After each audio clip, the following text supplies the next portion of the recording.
lah tentang belajar di luar negeri seperti apa dan bisa berkarya di Indonesia. Nah, ketika teman-teman habis PK, teman-teman bisa berangkat sekolah sesuai dengan tujuan teman-teman. Oke, sekarang kita masuk ke seleksi substansi itu ada apa sih? Nah, jadi sebelum teman-teman lanjut ke substansi, teman-teman tuh kan harus nyiapin dokumen nih. Kayak misalkan sertifikat bahasa Inggris seperti IELTS, TOEFL, atau PTE. Kemudian yang kedua itu teman-teman juga harus punya surat rekomendasi untuk daftar ke kampus dan dapat LOE dari sana. Dan juga teman-teman tuh butuh surat rekomendasi buat daftar LPDP. Nah, kalau dua administrasi dari teman-teman penuhi, nanti teman-teman tuh akan diundang sama LPDP untuk ikut seleksi substansi yang terdiri dari 3 tahapan. Ada tes potensi akademik, essay on the spot, sama interview. Nah, sekarang aku akan sharing gimana sih pengalaman aku bisa dapat IELTS 7 tanpa perlu les. Kalau seperti itu ya. Oke, jadi ini yang aku lakuin dan mungkin teman-teman bisa ikutin. Dan mungkin kalau nggak cocok, ya nggak apa-apa.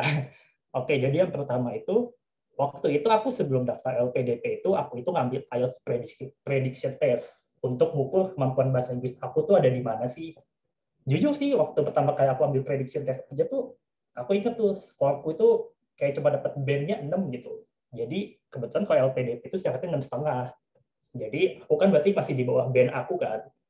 Nah, aku waktu itu lihat aku tuh kurangnya di mana, yaitu ada 2, di listening sama writing. Nah, di listening itu waktu itu jujur sih pas tes aku sempat kayak ketiduran, jadi aku sempat kayak kelewatan satu section, jadi nilaiku hancur. Kemudian writing itu aku melihat waktu itu kayak istilahnya cara nulisku itu kurang baku lah, jadi gak memenuhi standar si IELTS. Nah, kemudian apa sih yang bisa dilakuin teman-teman buat improve section-section yang masih kurang nih? Ini yang aku lakuin. Kalau buat listening waktu itu, aku tuh dengerin podcast sama dan juga berita bahasa Inggris. Kenapa aku milih dengerin ini? Karena soal-soal listening di IELTS itu kurang lebih tuh tentang berita sih. Jadi aku mencoba membiasakan kayak kupingku supaya bisa ngikutin itu. Kan biasanya kalau dengerin lagu agak beda nih sama dengerin berita kan. Nah, jadi aku latihan pakai itu, pakai podcast itu. Kemudian buat reading itu, aku biasain mulai baca artikel bahasa Inggris. Waktu itu sih aku coba baca ya artikel dari koran namanya The Jakarta Post. Itu cukup bantu sih. Jadi di reading itu teman-teman bisa lihat lah kayak highlight-highlight yang harus teman-teman ketahui tentang inti dari suatu berita gitu sih. Nah, untuk improve writing aku coba latihan soal dari buku grammar. Jadi, nah di kanan nanti ada buku-bukunya.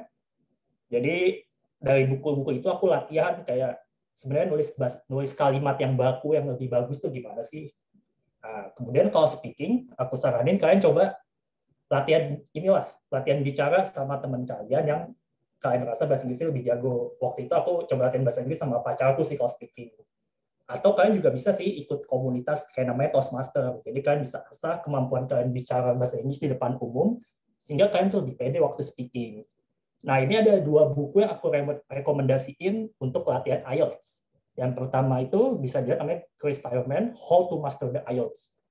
Nah, di sini banyak sekali soal-soal yang diulas sama si Chris ini, sehingga teman-teman tuh bisa tahu nih sebenarnya jawaban yang diinginkan sama penilainya IELTS itu seperti apa sih. Jadi aku waktu latihan ini terus, ada juga buku Baron's IELTS, nah ini juga cukup bagus sih buat latihan sih. Jadi aku latihan 2 ini, dan ya puji Tuhan tanpa les dapat 7 lah intinya. Nah, kita lanjut gimana sih cara teman-teman nyiapin surat rekomendasi supaya bisa dapat LOA dan apa sih yang kalian bisa provide ke LPDP. Jadi yang pertama, sebelum kalian bikin surat rekomendasi nih, kalian kan harus dapat 2 nih. Nah, kalian tuh pastiin relevansi antara pemberi rekomendasi dengan jurusan yang akan kamu ambil ke depannya. Jadi di sini maksudnya kalau teman-teman itu pengen, misalkan kayak aku kan dari tadi Persim, pengen kuliah sustainable energy. Nah, pastiin kalian tuh dapat rekomendasi yang dari orang yang benar-benar ahli di bidang itu. Jadi jangan asal inilah istilahnya, jangan asal minta rekomendasi gitu, cuma buat menuin syarat administrasi. Itu yang pertama. Nah, kemudian yang kedua itu, kalian itu di surat rekomendasi kalian tulis nih highlight-nya. Jadi kalian highlight apa sih achievement kalian, pengalaman positif kalian, sehingga kalian tuh bisa meyakinkan si kampus yang akan kalian tuju dan juga bisa meyakinkan LPDP kalau kalian nih punya prestasi lah di bidang yang akan kalian apply buat S2 nantinya. Dan yang ketiga, pastikan kenal baik dengan pemberi rekomendasi. Kenapa aku tulis ini? Karena kalian itu di surat rekomendasi harus spesifik sih. Nulis kayak kalian tuh kinerjanya seperti apa, kalian itu pencapaian seperti apa, sehingga si kampus yang akan kalian tuju ini paham. Jadi jangan general banget gitu. Kemudian keempat, semua dokumen harus di-provide dengan menggunakan bahasa Inggris. Nah, kita lanjut untuk tes potensi akademik dan essay on the spot. Jadi kalau tes potensi akademik itu kurang lebih durasinya sekitar 90 menit, terdiri atas 60 soal. Nah, semuanya itu pilihan ganda. Kalau saran dari aku sih teman-teman coba kerjain yang mudah dulu nih. Karena itu kan soalnya pilihan ganda, jadi teman-teman loncat dulu aja kalau nggak tahu, nanti baru balik lagi nih ke yang soal yang teman-teman skip sebelumnya. Nah, untuk yang tes ini, saran aku teman-teman coba latihan dari buku tes TPA versinya Otto Bappenas. Itu bisa teman-teman dapat dari online atau enggak dari Gramedia. Jadi coba teman-teman latihan, pasin waktunya 90 menit. Itu kurang lebih. Kemudian untuk ada juga tes seleksi substansi namanya essay on the spot. Jadi untuk essay on the spot ini teman-teman akan dikasih waktu sekitar 30 menit. Topiknya itu biasanya seputar isu-isu terkini di Indonesia. Jadi teman-teman coba rajin ikutin perkembangan Indonesia, teman-teman bisa sih baca koran ataupun nonton TV, nanti teman-teman dapat insight lah kurang lebih buat nulis esainya. Nah, untuk yang ini saranku coba teman-teman rancang dulu nih per paragraf mau nulisnya apa aja. Itu diusahakan solusinya itu konkret sih dan ada argumen yang masuk akal lah istilahnya. Jadi teman-teman jangan asal provide suggestion yang istilahnya tuh teman-teman sendiri nggak paham nih, karena ini akan dinilai sama LPDP. Dan untuk tes ini teman-teman juga harus menggunakan bahasa Inggris. Jadi pastiin teman-teman ini kurang lebih sih mirip sama writing yang ada di IELTS sih. Jadi kalau teman-teman udah bisa itu, tes yang ini aku yakin juga bisa lah. Nah, kemudian yang terakhir itu tips untuk interview di LPDP. Nah, kalau teman-teman targetnya ke luar negeri, teman-teman ini akan menggunakan interview yang full bahasa Inggris. Jadi gunakan bahasa Inggris yang sopan dan formal. Dan yang kedua, pastiin teman-teman ini paham tentang semua informasi yang teman-teman sampaikan. Jadi teman-teman kan nulis tuh kayak rencana studi, kembali ke Indonesia mau ngapain. Nah, seputar pertanyaan interview tuh kurang lebih dari situ. Contoh pertanyaannya kayak gini nih, kalau yang pas bagian aku ya, aku kan ngambil sustainable energy nih. Nah, nanti dia tanya, kamu kenapa nih kok nggak ngambilnya di negara lain? Kenapa harus dari Australia? Atau kenapa nggak ngambil di Indonesia? Nah, kalian bisa jawab sesuai dengan kebutuhan kalian sih. Kalau waktu itu aku jawab, karena aku pengen ngambil yang hubungannya antara energi sama teknik sama finance, nah itu cuma ada di Australia. Dan aku juga rasa waktu itu kayak investasi energi di Indonesia itu lagi ngetren-ngetrennya. Dan di Australia nyediain kuliah ngajarin juga finance. Jadi kalian jawabnya spesifik yang membuat jurusan yang kalian ambil ini kayak unik gitu sehingga meyakinkan si orang yang menginterview kalian. Kemudian yang ketiga itu kalian menjadi diri sendiri sih. Jadi kalian apa adanya aja. Jadi jangan tegang karena nanti tuh ketika interview itu ada 3 orang sih. Jadi ada 2 profesional di bidang studi yang akan kalian ambil. Satu lagi juga ada psikolog. Jadi dia bisa lihat teman-teman ini lagi bohong apa enggak. Nah, yang terakhir, teman-teman bawa dokumen pendukung seperti data-data yang kalian rasa perlu. Kayak misalkan apabila teman-teman pengen nunjuk ini, peringkat kampus kalian ini oke loh. Nah, teman-teman bawa tuh kayak dokumen-dokumen itu, teman-teman juga bisa bawa kayak karya apa sih udah teman-teman buat. Jadi bisa meyakinkan si interviewernya tipsnya. Nah, yang terakhir, setelah kalian dapat beasiswanya, hidup di luar negeri itu gimana ya biar bisa sukses dan aman lah istilahnya. Jadi yang pertama, teman-teman saran aku sih coba kontak Perhimpunan Pelajar Indonesia atau PPI di negara tujuan. Ini kenapa sih tujuannya itu buat supaya teman-teman ini paham sih kayak hidup di sana itu seperti apa. Karena ini kan teman-teman tuh cari tempat tinggal kan. Nah, teman-teman dari PPI inilah yang akan memprovide kebutuhannya informasi teman-teman. Jadi jujur sih aku terbantu banget sama PPI pada saat itu karena aku kan belum pernah nih ke Australia sebelumnya. Jadi mereka cukup ngarahin aku lah, oh kondisi kalau mau kontrak rumah di sana tuh kayak gini nih, harus siap duit segini. Nah, itulah gunanya kalian kontak. Kemudian aku saranin kalian juga ikut PPI supaya punya teman sama Indonesia. Ini fungsinya kalau nanti kalian nggak apa-apa tuh ada yang nolongin kalian lah. Ini ya walaupun kalian asik punya teman bule nih, saran aku kalian juga tetap punya teman orang Indo sih. Nah, kemudian yang ketiga itu kalian cari internship atau project yang terkait dengan jurusan kalian. Kalian kan bersekolah di luar negeri ini, sayang banget kan pengalaman ini kalau kalian nggak pernah ngerjain project di sana kan. Nah, usahain kalian cari. Biasanya nanti kampus-kampus berikan provide sih tentang project-project yang kalian bisa ikutin. Ya lumayan juga dapat duit juga dan pengalaman tentunya. Nah, yang terakhir, sebelum berangkat kuliah, pasti teman-teman bisa masak. Karena kalau kalian jajan di luar negeri, itu cukup mahal sih duitnya, biayanya sih. Jadi daripada uangnya habis buat jajan, kalau kalian bisa masak tuh, nah itu nolong banget lah, kan bisa saving banyak lah buat hidup di luar negeri, dan nanti pulang ke Indonesia kan punya tabungan banyak lah. Nah, kemudian terakhir trivia tentang LPDP. Jadi ini yang unik-unik lah yang sering ditanya orang lah. Kalau misalnya nih ambil jurusan S2 yang nggak sesuai sama S1 kalian tuh gimana? Nah, itu jawabannya bisa banget. Tapi aku saranin kalian tuh minimal punya pengalaman kerja 2 tahun di bidang tersebut. Jadi contoh loncat tuh gimana sih? Ya misalkan aku kan dari teknik mesin nih, terus S2 aku pengen jurusannya ngambil pariwisata gitu, atau ngambil data science. Nah itu bisa aja teman-teman, asal teman-teman punya pengalaman kerja 2 tahun di bidang tersebut. Jadi supaya teman-teman lebih kebayang lah istilahnya, dan si LPDP ini yakin kalau teman-teman tuh udah riset di bidang itu dan udah ada experience, sehingga LPDP nggak ragu kasih beasiswa ke kalian. Ada sih temenku yang dia ngambil teknik kimia, ambil pariwisata S2-nya, dan itu diterima sama LPDP. Nah, kemudian yang kedua itu, bisa kerja nggak sih selama kuliah? Nah, LPDP itu punya target minimum IPK per semester sebesar 3,25. Jadi LPDP menyarankan kalian untuk tidak bekerja. Tapi kalau kalian butuh duit, gimana pertanyaannya? Nah, kalian bisa sih kayak ikutan project-project yang di-provide sama kampus, supaya teman-teman pengalaman. Jadi kalau kerja terkait akademik, ya bisa-bisa aja. Kurang lebih kayak gitu. Nah, sehabis lulus, apakah harus kembali ke Indonesia? Jawabannya iya. Jadi teman-teman itu akan dikasih kontrak yang mengharuskan teman-teman balik ke Indonesia sebanyak 2 kali masa studi tambah 1. Contoh, kalau aku kan studi kan 1,5 tahun nih. Jadi aku kurang lebih harus kerja di Indonesia selama 4 tahun. Nah, teman-teman bisa juga pilih internship setelah lulus kuliah, tapi maksimal periode 6 bulan, nah, teman-teman harus menggunakan pendanaan sendiri. Kurang lebih seperti itu. Nah, yang mau aku tekankan itu adalah, kalau teman-teman dari kampus swasta, jangan takut. Teman-teman juga punya kesempatan yang sama kok dengan yang teman-teman yang dari kampusan lulusan PTN. Teman-temanku banyak kok yang kayak penerima beasiswa dari kampus swasta, dan ya oke banget malahan karyanya. Jadi kalau dari aku sih, teman-teman intinya jangan pernah nyerah lah. Itu sih.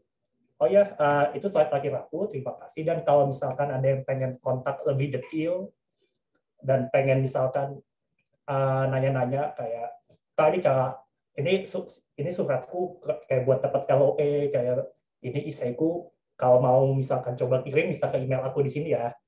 Kalau lebih itu dari aku. Terima kasih untuk semuanya. Thank you.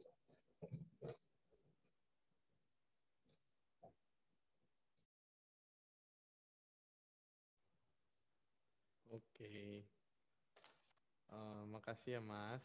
Tuh udah dikasih informasi penting sama Mas Bayu, teman-teman. Mau nanya Mas, biasa masak apa di sana? Oh, nggak apa ya jawab sekarang ya. Biasa nasi goreng sih. Yang paling Nasi gampang goreng aja. tetap ya, saya kira Ah. spaghetti. Jujur sih aku baru bisa masak nasi aja pas sampai di Australia nih. Jujur aku nggak pernah masak nasi putih sebelumnya. Dan ternyata, pas pertama kali masak nggak enak juga nih. Itu. Di sini ada kokiku sih kebetulan namanya Flo. Nah, dia Oh, ikutan tuh dengerin tuh. Itu. Thank you ya Flo, gue boleh numpang makan kemarin-kemarin. Itu sih. siap. Oke. Mungkin kita lanjut ke Mbak Rosa. Oke, aku izin share screen ya. Oke, siap. Nah, ini udah muncul belum ya screen aku? Sudah ya? Oke. Nah, sebelum mulai sharing nih, aku mau lagi berterima kasih kepada Romo, Rumanto, dan juga teman-teman Kampus Ministry. Ini sharing aku sifatnya mungkin tidak terlalu teknis tentang pendaftaran dan lain-lain, tapi lebih ke refleksi dan perjalananku, bagaimana aku bisa mendapatkan ini semua. Oke, kita mulai ya.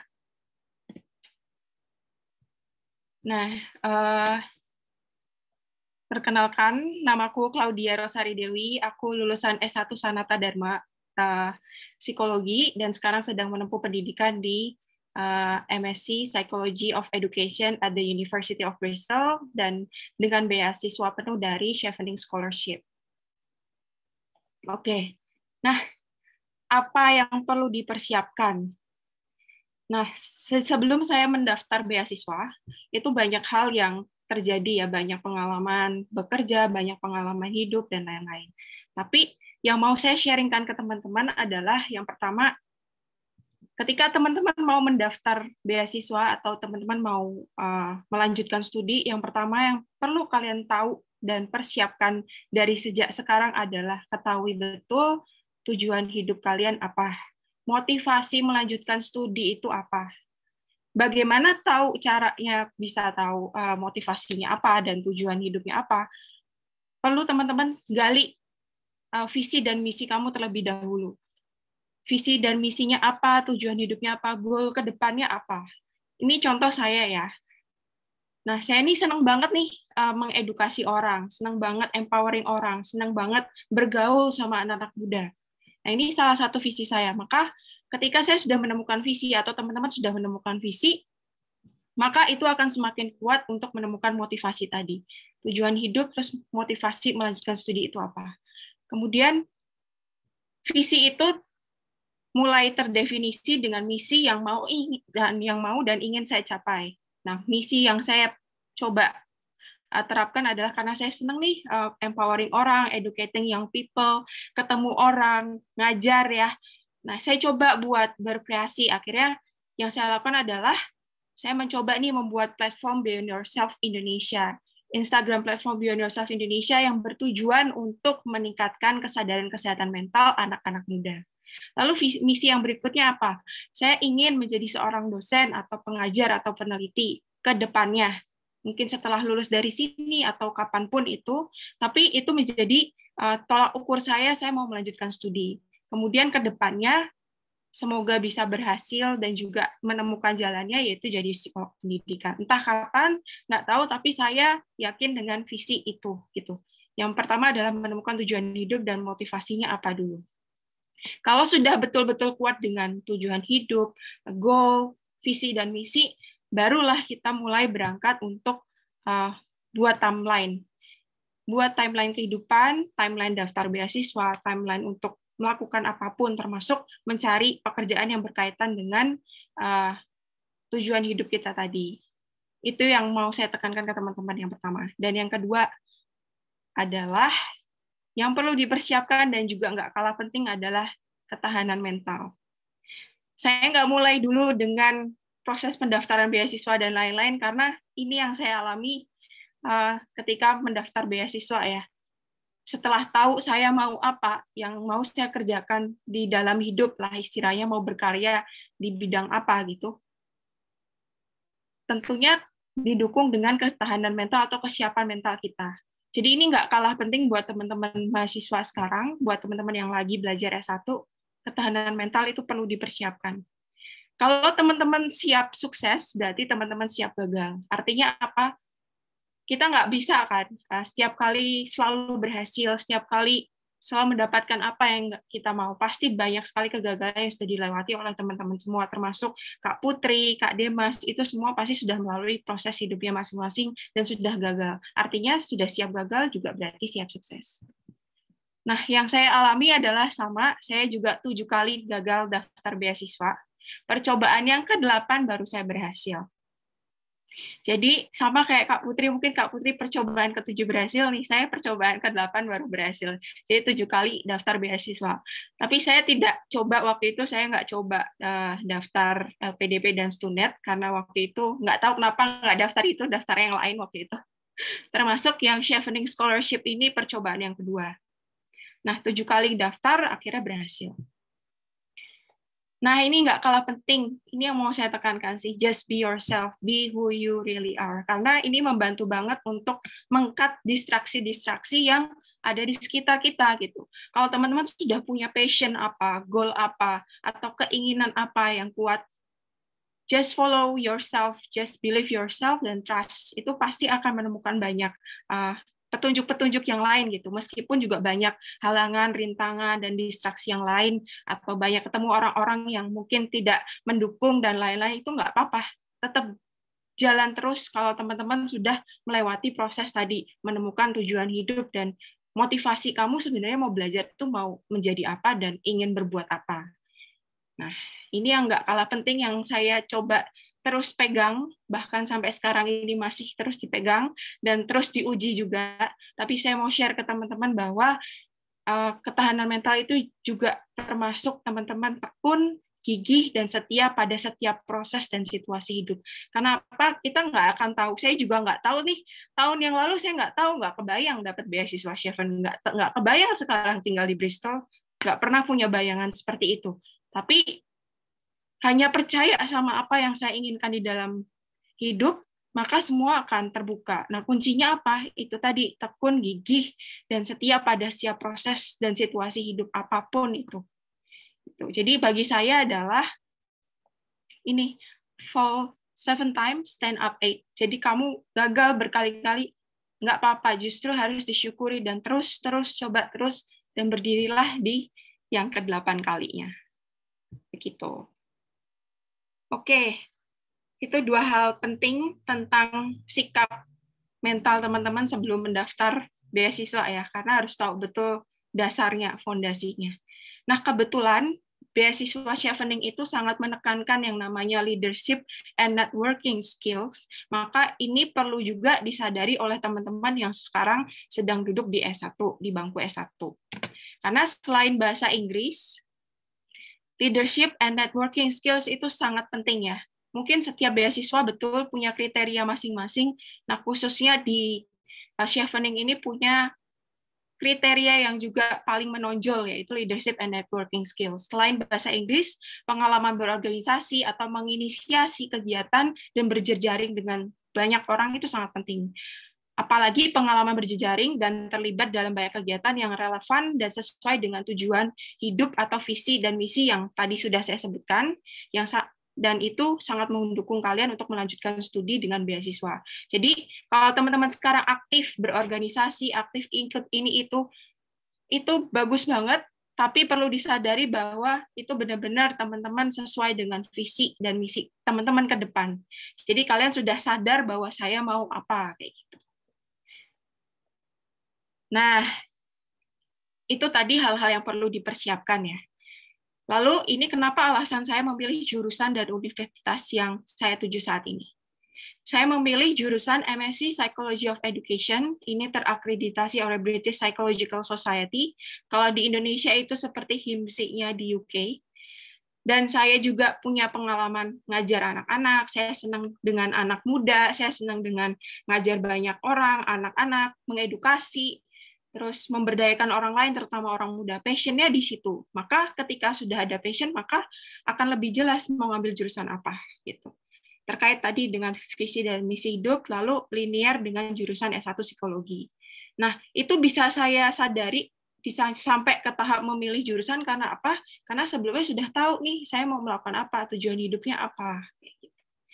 Lalu, kenapa saya memilih University of Bristol, UK?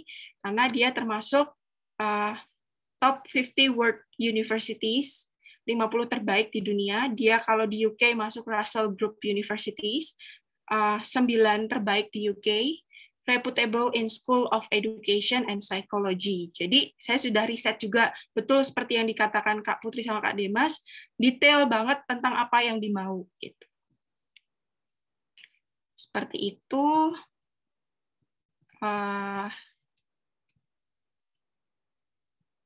Oke.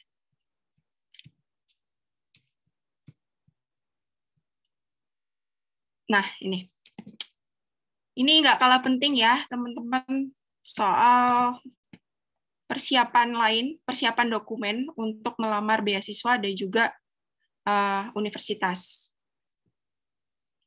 Nah, sama seperti yang teman-teman tadi sudah sharing, Kak Demas sama Kak Putri sharingkan tadi, soal tahapan untuk mendaftar beasiswa dan universitas, ini saya bagi dua ya. Yang saya persiapkan pertama adalah IELTS. IELTS atau tadi tes bahasa Inggris, bisa TOEFL dan lain-lain. Tapi kalau di UK sendiri, IELTS ya. Terus letter of acceptance. Jadi daftar beasiswa itu juga perlu kita sudah diterima sama universitas. Dan juga persiapan esai itu nggak kalah sulitnya ya, nggak kalah pentingnya juga. Dan kriteria setiap esai di setiap beasiswa itu beda-beda. Kalau teman-teman tertarik, saya juga memberikan sharing saya di blog saya tentang esai, cara membuat esai chevening gitu. Terus tentunya paspor dan visa. Nah, yang unik adalah chevening scholarship itu memang wajib kerja 2 tahun. Jadi benar-benar matang nih sama tujuan dan visi hidupnya, itu memang harus mereka mencari yang seperti itu, yang sudah punya pengalaman hidup lah istilahnya 2 tahun. Terus surat rekomendasi. Untuk universitas sama juga, ada personal statement-nya, atau kalau di beasiswa itu esai, kalau di universitas itu personal statement. Terus IELTS juga mereka minta, transkrip dari ijazah S1, ada proposal research kalau memang diminta, kalau kebanyakan sih tidak ya, tapi ada juga yang minta proposal research, CV dan pengalaman kerja atau berorganisasi yang terkait dengan jurusan yang diminta, itu juga kadang diminta, kadang enggak, tapi lebih baik relevan dengan bidang studi yang mau diambil sama surat rekomendasi. Nah, detailnya teman-teman bisa buka atau cek di website www.chevening.org. Ini sekilas ya. Setelah tadi sharing tentang apa yang saya persiapkan, ini sekilas tentang beasiswa chevening itu sendiri. Beasiswa chevening itu full belajar di UK 1 tahun, makanya cepat banget, dan kebanyakan yang belajar di UK itu sibuk banget, sama mungkin di Belanda juga, karena memang banyak banget yang harus dilakukan ya, reading dan lain-lain gitu. Memang harus siap belajar gitu. Terus bisa untuk melamar semua jurusan. S1 kamu beda, itu nggak apa-apa. Dengan S2 yang mau diambil itu nggak apa-apa. Jadi bisa milih jurusan apapun dan universitas apapun. Tidak ada batasan usia sama sekali. Ada juga teman saya dari Amerika Latin, kalau nggak salah itu juga usia 37 tahun, tapi juga masuk, karena yang dicari bukan usiamu, tapi memang willingness buat belajar dan memang visi yang kuat, itu tadi. Terus nggak perlu upload IELTS dulu waktu mendaftar chevening. Pertama kali buat portal itu nggak perlu ada IELTS dulu. Bakal diminta IELTS kalau sudah masuk ke interview, tahap interview. Terus chevening itu adalah beasiswa yang menurut saya punya kesempatan yang sangat besar untuk develop karir dan punya networking yang bukan nasional tapi coverage-nya internasional, karena bertemu dengan awardee lainnya dari berbagai negara. Nah, ada 3 tahap yang ada di chevening itu. Administrasi ya, buat portal, isi semuanya di akun kalian, terus buat esai, kemudian interview. Cukup mudah sebetulnya, tapi memang harus sungguh-sungguh di setiap proses ini. Kemudian kalau teman-teman kurang pengen tahu lebih lanjut lah istilahnya tentang beasiswa ini, bisa dibuka websitenya www.chevening.org. Nah, ini sekilas perjalanan saya, bagaimana saya mempersiapkan bahasa Inggris ya, itu tidak mudah ya teman-teman. Saya akan sangat bangga banget teman-teman sudah mempersiapkannya sejak dini, sejak sekarang, sejak S1, udah tahu IELTS dulu. Zaman saya mana ada ikut webinar kayak gini, chevening scholarship preparation gitu, nggak ada. Jadi bersyukur kalau teman-teman sudah punya akses banyak informasi untuk persiapan IELTS, studi di luar negeri, itu research yang harus teman-teman sadari untuk digunakan untuk mencapai tujuan teman-teman gitu ya. Nah, ini IELTS, perjalanan IELTS saya. Jadi saya lulus dari Sanata Dharma 2016, mulai bekerja 2017, sadar nih saya mau sekolah dan sudah menemukan visi dan tujuan tadi.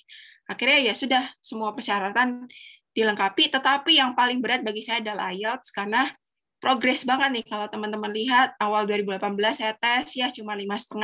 Padahal universitas butuhnya minimal 6,5 atau 7 at least. Terus Agustus masih kurang juga nih.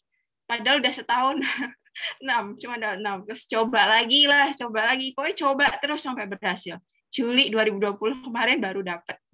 Tapi waktu itu kebetulan saya tesnya online ya. Ada semacam jenis tes lain, namanya Duolingo Test Score, tapi itu memang yang diminta UNIF sama Chevening, karena setara dengan IELTS. Jadi ya, alhamdulillahnya lolos, sehingga bisa dapat beasiswanya. Nah, bagaimana mempersiapkan bahasa, itu tidak mudah ya, makanya kalau teman-teman dari sekarang sudah kursus bahasa Inggris, kursus IELTS itu, aku apresiasi banget sih, karena butuh waktu ya. Mungkin setiap orang memang waktu belajarnya beda-beda dan kemampuan belajar beda-beda. Tapi bagiku sendiri itu long way to go ya, dari tahun ke tahun gitu ya. Yang aku lakukan adalah belajar otodidak. Awalnya waktu itu sebelum tes belajar otodidak dari bulan Januari sampai Maret. Tapi kayaknya nggak sanggup nih kalau cuma otodidak. Akhirnya coba ikut IELTS online dan kursus Duolingo juga. Waktu itu ada di Kampung Inggris Pare, mungkin cukup terkenal ya, Kampung Inggris Pare ini. Akhirnya saya ngambil kursus IELTS di sini, dan di Sun Education 2 minggu persis sebelum tes Duolingo itu. Nah, nggak lagi diragukan ya, menurut saya pribadi kunci utama adalah ketahanan mental tadi, itu tekun, gigih, dan setia itu bagiku sendiri adalah kunci untuk sampai di tahap ini. Oke, nah setelah sampai di sini nih, bukan berarti hidupnya enak-enak aja ya, harus bisa masak sendiri. Tadi sama kayak Kak Demas bilang, harus bisa masak sendiri. Skill memasak itu penting banget karena bakal hemat banget sih. Jadi teman-teman setelah sampai di sini, Bu, ya senang sih sudah dapat berhasil beasiswanya, tapi tetap selalu ada tantangan baru di setiap kehidupan baru ya. Jadi memang harus aware banget. Dan selama saya belajar di sini, itu beberapa poin penting yang saya pelajari adalah soal ini, critical thinking, itu penting, mengkritisi. Di sini dosennya cenderung lebih pasif malah, tapi mahasiswanya harus lebih aktif dan menyampaikan pendapat apapun. Jadi di dosen itu selalu bilang di kelas, no question is silly question. Jadi tanya aja. Jadi nggak ada sama sekali pertanyaan yang mereka anggap remeh.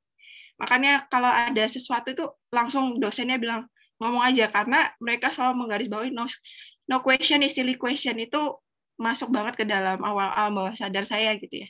Oke, critical thinking itu penting banget.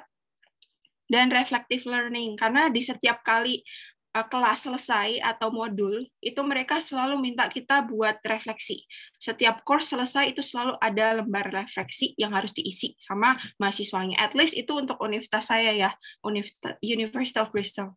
Nah, karena sekarang mix atau blended learning ya, jadi kemampuan buat cope up atau ketahanan buat belajar online itu memang penting banget, dan juga self-resilience di digital learning itu penting banget. Teman-teman di Indo juga pasti kayak gitu, teman-teman di sini juga, dan memang karena universitasnya mempersiapkan kita untuk bisa semakin familiar dengan digital learning, akhirnya ya mulai terbiasa gitu, dan juga saya pribadi mulai terbiasa untuk mencari cara gimana supaya nggak overwhelmed dengan cara belajar online. Lalu lagi-lagi ini perlu dan penting teman-teman proaktif dan self-studied atau independen. Benar, di sini beda banget ya. Waktu dulu di Sanata Dharma, sebelum kelas, sebelum 2 jam aja masih bisa ngerjain tugas. 2 jam sebelum dikumpulin bisa ngerjain esainya bisa. Sekarang udah nggak bisa. Di sini, ini mindset ya, ini masalah mindset. Ini buat esai yang ya sebenarnya 2.500 kata ya, cuman nggak bisa, itu seminggu tuh nggak bisa. Jadi perlu teman-teman sadari juga ya, kalau mau belajar di luar negeri itu memang kalian harus deep banget, harus berkualitas lah esainya. Nggak bisa ternyata udah saya siapin nih seminggu, wah ternyata nggak cukup. Karena apa ya, harus cari bahan sendiri, research dan lain-lain. 2 minggu itu ideal buat menyelesaikan esai yang menurutku secara pribadi itu sudah maksimal gitu. Jadi kemampuan buat proaktif, buat cari tahu, belajar, self-management, self-resilience, self-study, dan being independent itu sangat penting kalau teman-teman memang punya cita-cita untuk melanjutkan studi, khususnya melanjutkan studi di luar negeri, dan apalagi dengan beasiswa. Gitu. Kayaknya itu aja ya sharing dan refleksi dari saya. Semoga teman-teman termotivasi dan mendapatkan banyak manfaat dari sharing yang saya berikan. Feel free to contact me anytime and let's connect. Bisa lewat Instagram, LinkedIn, Facebook, atau mau email, atau mau baca blog saya juga bisa, atau mau follow Beyond Yourself juga bisa, kepoin isinya apa sih yang tadi Kak Rosa bilang gitu. Boleh feel free aja to discuss everything about related Stevening Scholarship or any related issues with me. Terima kasih teman-teman atas perhatiannya. Oke, menarik ya. Ini mau nanya, IELTS online itu dia ada tutornya atau cuman sebatas materi dikasih terus kita kerjain? Ada tutor ya. Jadi ini pengalaman saya ya waktu di kampung Inggris Pare itu. Jadi setiap hari itu nanti pasti ada tugas dari tutornya. Jadi kemarin itu metodenya masuk ke grup Telegram. Terus kita tiap hari ada Zoom meeting, ada yang harus dikerjakan untuk ya karena kelemahan saya waktu itu IELTS writing ya. Writing itu sulit loh teman-teman bagi saya ya. Sekali lagi bagi saya patokannya adalah diri sendiri. Karena butuh waktu yang panjang. Makanya kalau teman-teman sudah prepare, wah bagus banget itu. Sangat menunjang. Oke. Menarik. Kalau tadi Mbak Putri ya, Mbak Putri kesulitannya di mana sih pada saat beasiswa gitu? Boleh sharing-sharing nggak? Buat aku yang paling susah itu nyari rekomendasi. Karena aku lulus sudah lama. Aku bukan yang baru lulus berapa tahun, kemudian bisa langsung dapat beasiswa. Aku memang memutuskan buat kerja dulu. Jadi, rekomendasi itu ada dua. Rekomendasi yang education related, jadi kalian minta rekomendasi dari dosen misalnya, atau dari pembimbing skripsi. Atau rekomendasi yang profesional. Jadi kalian minta rekomendasi terkait misalnya atasan kalian saat kerja, atau supervisor kalian. Dan nanti beasiswa itu beda-beda. Mereka ada yang minta harus dua-duanya, ada juga yang boleh terserah kamu mau apa aja, atau ada yang menekankan profesional. Jadi tergantung beasiswanya dan tergantung kampusnya juga. Karena rekomendasi itu dua, buat kampusnya ada, buat beasiswanya juga ada. Jadi kesulitan aku tuh nyari rekomendasi, karena jujur waktu kuliah S1 nggak pernah kebayang mau cari beasiswa. Aku nemu passion aku buat lanjut kuliah lagi tuh waktu kerja, bukan waktu kuliah. Tapi untungnya aku selama aku kerja aku memang sengaja mencari kesempatan buat jadi relawan atau bekerja atau ngapain aja pokoknya yang berkaitan dengan bidang yang aku tahu. Oke, gue passion di sini. Dan dari situ aku dapat rekomendasinya. Cuma memang jadinya harus milih karena waktu itu aku lulus 2013, berarti kan udah 6 tahun berlalu lah ya. Dari sejak aku lulus S1, 2013 tuh lulus profesi. Bahkan sebetulnya kalau dihitung S1-nya 2011, berarti kan udah cukup lama. Nemu satu memang dosen muda yang waktu itu mau ngasih rekomendasi, tapi pada akhirnya sih, beasiswa aku yang sekarang aku pakai rekomendasi profesional. Tapi nggak ada yang nggak mungkin, bukan. Maksudnya teman-teman juga harus pintar milih, jangan shoot in the dark gitu. Harus bisa mengukur, selain tahu maunya apa, juga tahu modal gua apa yang gue punya, itu di-matchingin. Jadi ada strateginya juga kalau mau nyari. Gitu. Buat aku sih tantangannya itu. IELTS juga sih. IELTS itu challenging. Cuma sebenarnya seru belajar IELTS itu terus terang. Kalau menurut aku. Seru kayak bener-bener latihan buat menulis akademik ketika kita sudah di sini. Dinikmati aja, jangan disetresin belajar IELTS. Gitu. Yes, no, udah gitu doang ya. Oke. Oh ya, saya mau nanya Mas Demas. Mas Demas, kesulitannya pas itu apa ya? Pas daftar scholarship. Kalau aku sih jujur kesulitannya bukan dapetin beasiswa aja sama kampusnya, tapi lebih ke yakinin orang tua aku sih. Jadi kalau orang tua aku itu kebetulan mereka yang mindsetnya ya udahlah nggak usah sekolah sampai S2, S1 udah cukup kan bisa hidup di Indonesia, dan ngapain sih malah S2, banyak loh teman-teman kamu yang S2 yang nganggur istilahnya.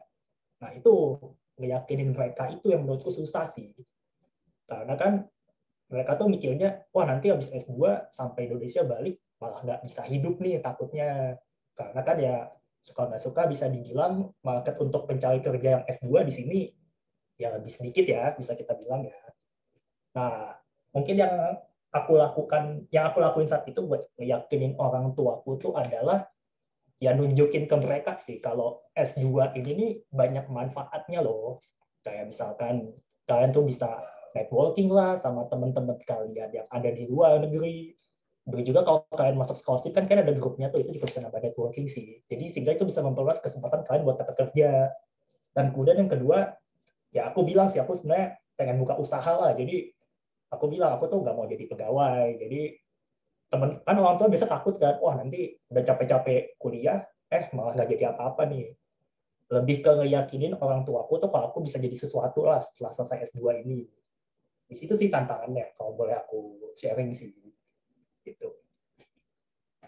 Udah homesick gak? Homesick wah banget, terutama makanan sih. Wah Indonesia sih enak banget sih makanannya sih. Jujur sih aku waktu di Australia sih kayak masalah makanan ini sensitif banget lah. Jadi kayak istilahnya apa ya? Kalau aku nih ya makanan gak ada micinnya gitu kurang enak. Itu sih.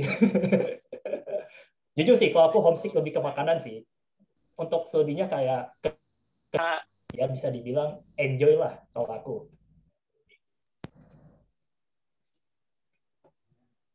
Ini mungkin konyol ya, cuman kalian bertiga ini yang ku pertanyakan dapat Indomie dari mana di sana?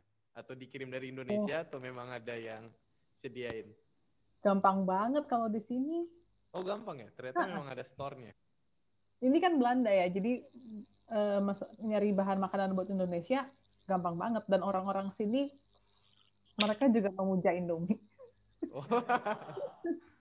Di Indonesia, kalau di Belanda, kalau kamu dari Indonesia makanan nggak susah. Nggak susah ya. Gampang, tinggal ke toko Asia semua ada. Siap. Nyari terasi aja ada kok. Ada apa terasi? Ada. Jualan jengkol aku Cuma di sana. jangan makan makanan Indonesia versi orang Belanda, rasanya nggak bener.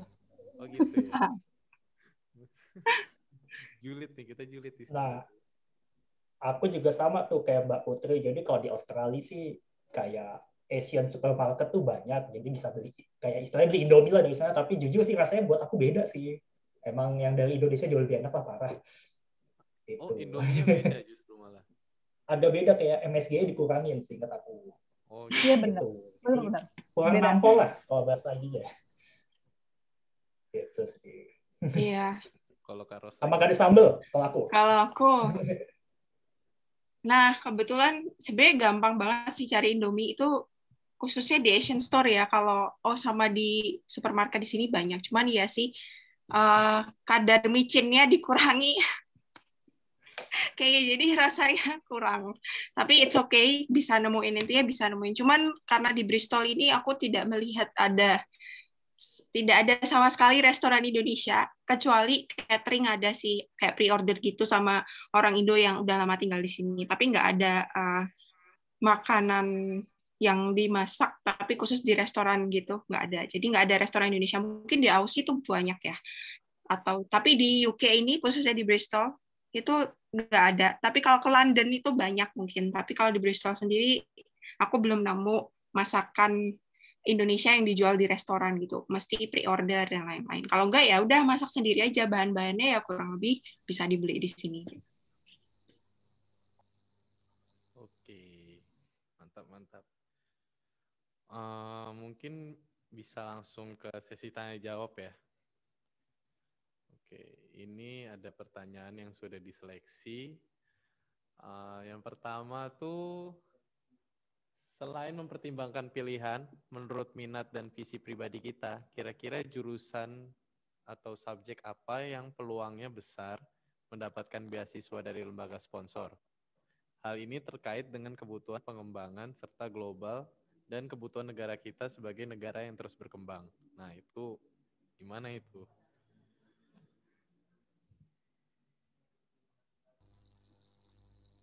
Aku coba jawab ya. Ya. Oke.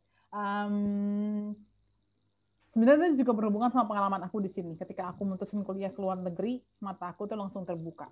Jadi salah satu keuntungan kuliah di luar negeri adalah kamu bisa lihat segala hal dari perspektif global.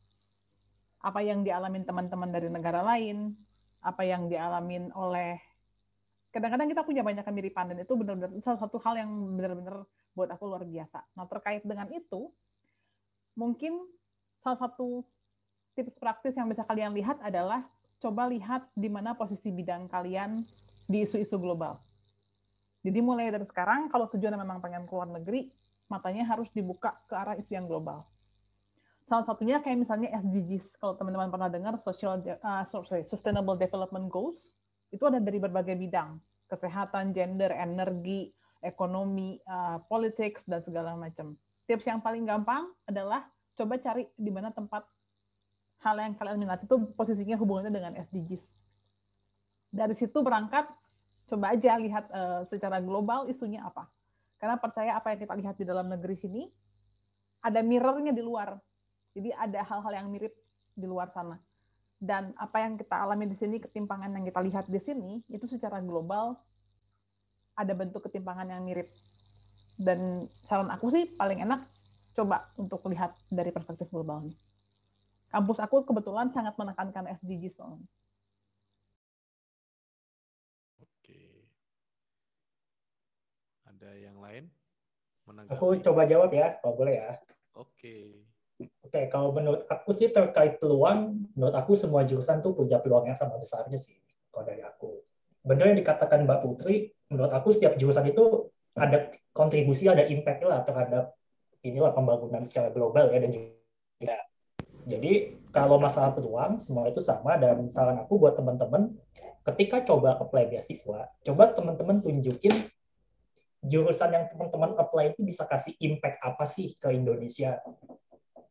Dan impact-nya tuh terukur, istilahnya jangan ngawang-ngawang nih. Kayak misalkan contoh, aku ngambil sustainable energy, aku kasih contoh, aku tuh bisa ikut berkontribusi terhadap pengurangan isu emisi di Indonesia. Contohnya, jadi lebih ke praktikal yang teman-teman bisa lakuin setelah balik. Itu sih yang dicari, menurutku yang dicari sama LPDP seperti itu sih. Jadi kalau misalkan peluang nih, ya samalah semuanya. Jadi teman-teman kalau misalkan pengen nge-apply jurusan yang nggak umum nih, yang mungkin di Indonesia sedikit, menurut aku nggak masalah. As long as teman-teman bisa nunjukin teman-temannya akan punya impact lah ketika balik ke Indo. Kurang lebih kayak gitu sih kalau dari aku. Oke, aku nambahin sedikit ya. Betul sih, aku sangat setuju dengan Kak Putri dan Kak Demas. Apalagi Kak Demas tadi sebut soal semua jurusan ya. Pada dasarnya semua jurusan itu punya peluang, asal kita punya alasan yang kuat mau buat apa. Dan ini juga tergantung dari pemberi beasiswanya. Pemberi beasiswa punya tujuan masing-masing nih. Contoh ya, saya nggak daftar beasiswa Stunet karena nggak ada yang relate dengan psikologi waktu itu. Nggak ada nih pilihan jurusannya, adanya agriculture kalau nggak salah, terus finance, international development. Nah itu bukan passion dan bukan bagian saya di situ kira-kira. Jadi akhirnya saya nggak jadi daftar itu. Nah kebetulan kalau di Chevening itu semua jurusan boleh karena mereka sangat sangat menghargai apapun jurusannya itu pasti akan memberikan dampak pada kehidupan kita masing-masing. Tapi yang paling penting adalah tadi, visi yang kuat tadi. Memang Chevening sangat menekankan untuk mengkaitkan jurusan kita atau kontribusi kita, baik saat belajar ataupun nanti setelah pulang, itu related dengan kerjasama antara UK Indonesia. Jadi memang ada kerjasama-kerjasama yang dibentuk setiap tahunnya. Nah, apakah jurusan kita atau minat kita bisa mendukung itu? Itu mereka bukan berarti diprioritaskan sekali, tapi mereka sangat mengunderline itu. Tapi mereka open dengan semua jurusan, bahkan jurusan-jurusan yang mungkin pariwisata itu pun juga bisa. Asal kita tahu, filmmaking itu kakak kelas angkatan Chevening sebelumnya itu juga ada. Jadi bukan menutup kemungkinan jurusan-jurusan yang lain itu tidak bisa diambil ya, tapi semua jurusan itu pasti punya poinnya tersendiri dan pasti juga akan berperan untuk pembangunan secara global dan kebutuhan negara. Begitu sih menurut saya. Terima kasih. Oke, menarik. Kita masuk pertanyaan kedua kalau gitu. Ini kayaknya lebih ke buat Mas Dimas ya. Bagaimana meyakinkan orang-orang terdekat, dalam tanda kurung orang tua khususnya, bahwa niat melanjutkan belajar di luar negeri adalah pilihan yang baik dan bertanggung jawab. Karena bisa jadi bagi orang-orang muda ada keberatan atau khawatir dari orang tua atau orang-orang terdekat untuk melepas putra-putri mereka belajar ke luar negeri. Terima kasih. Oke, ini relate sama aku karena orang tua aku tuh melihat kalau kuliah di luar negeri itu cenderungnya, nanti ikut pergaulan bebas lah, yang kayak istilahnya minum-minum, mabuk-mabukan gitu ya. Ini sih kalau yang aku lakuin, ya nunjukin lah ke orang tua kalian kalau kalian nih pribadi yang bertanggung jawab. Aku sih selalu kayak setelah sampai luar negeri ya video call lah sama ortuku, sama pacar aku bilang aku ada pacar di Indonesia. Ya kalian nunjukin lah kalau kalian ini benar-benar bisa loh hidup mandiri dan kalian tuh bisa tanggung jawab mandiri kalian sendiri lah. Nah terus yang kedua, orang tua aku juga tipe yang larang kalau misalkan sekolah di luar negeri ini apa sih benefitnya? Kenapa sih nggak S2 di Indonesia aja? Nah, ya kalian harus nunjukin benefit-benefit itu. Dan nggak cukup sih menurut aku diskusi satu kali mau ortu itu langsung ngerti sih. Nah, aku ya waktu itu sampaikan lah ke ortuku S2 di luar negeri itu benefitnya. Tadi aku bilang kayak misalkan bisa networking, kalian tuh bisa dapat skill yang mungkin di Indo belum ada yang ngajarin ya saat itu ya. Contoh kan kalau kalian ngambil sustainable energy, climate change, mana ada tuh dibahas di Indo, kan masih jarang banget lah bisa kita bilang ya. Dan aku ngasih tahu ke ortuku, aku bisa belajar ini loh. Sama prospek-prospeknya yang bisa diaplikasi di Indo. Sebenarnya sih kalau aku ya, yakinin ortu sama kayak yakinin pembeli scholarship sih. Itu kurang lebih. Nah, aku kayak gitu kurang lebih. Kalau dari Mbak Putri sama Mbak Rosa punya masalah yang sama kayak di pertanyaan itu nggak? Atau sejenis cuman berbeda masalahnya? Nggak terlalu, orang tua aku sangat mendukung untuk aku cari beasiswa. Cuma memang mereka bertanya, kenapa public health, kenapa jurusannya harus sexual and reproductive health, itu nggak common. Karena latar belakang aku kan dokter. Kalau orang Indonesia mikirnya dokter jadi apa? Jadi spesialis kan. Dan aku udah memutuskan aku nggak akan ngambil spesialisasi, aku akan ngambil jurusan yang lain. Nah, itu yang sebenarnya orang-orang pasti bertanya lah ngapain kuliah public health dan sebagainya. Tapi dari yang aku belajar, dari yang aku alami, passion itu penting banget. Ketika kamu passionate, ketika kamu ngomong sama orang kenapa kamu passionate, itu orang akan lihat kenapa. Dan pada akhirnya mereka nggak ngerti, ya udah, anaknya udah passionate banget, kayaknya nggak, kalau dilarang-larang misalnya juga nggak akan membuahkan hal yang baik gitu. Jadi mereka mungkin belum tentu paham detailnya, tapi ketika mereka lihat kamu passionate, biasanya sih mereka akan mengerti. Aku kurang lebih sama ya, sama seperti Kak Putri. Yang aku alami adalah orang tua tuh sangat mendukung sekali. Tapi sebelum mereka tahap mendukung, tentu banyak pertanyaan-pertanyaannya, kenapa mau ngambil ini, mau ngambil itu, dan lain-lain. Tapi betul, basicnya adalah kita sendiri passion. Mau buat apa, mau ngerti, mau belajar apa gitu, sama efeknya apa, after efeknya apa gitu. Jadi kayak ke orang tua tuh udah kayak, kalau kalian berkegiatan tuh kayak ngasih proposal gitu ya. Nah, kebetulan sih di ACC gitu sama orang tua, oke.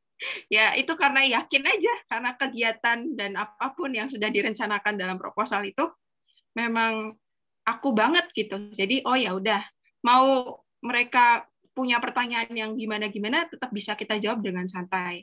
Yang penting mereka ini sih, mereka cenderung memberi kebebasan ke aku dan passion, memberikan waktu juga untuk aku, tidak memburu-buru untuk sekolah harus kapan selesai dan lain-lain, atau target-target lain-lain enggak. Tapi puji Tuhannya mereka memberikan banyak dukungan dan kebebasan untuk memilih after banyak debate dan lain-lain, tapi kalau udah passion ya maju terus aja gitu, tetap didukung dengan doa gitu.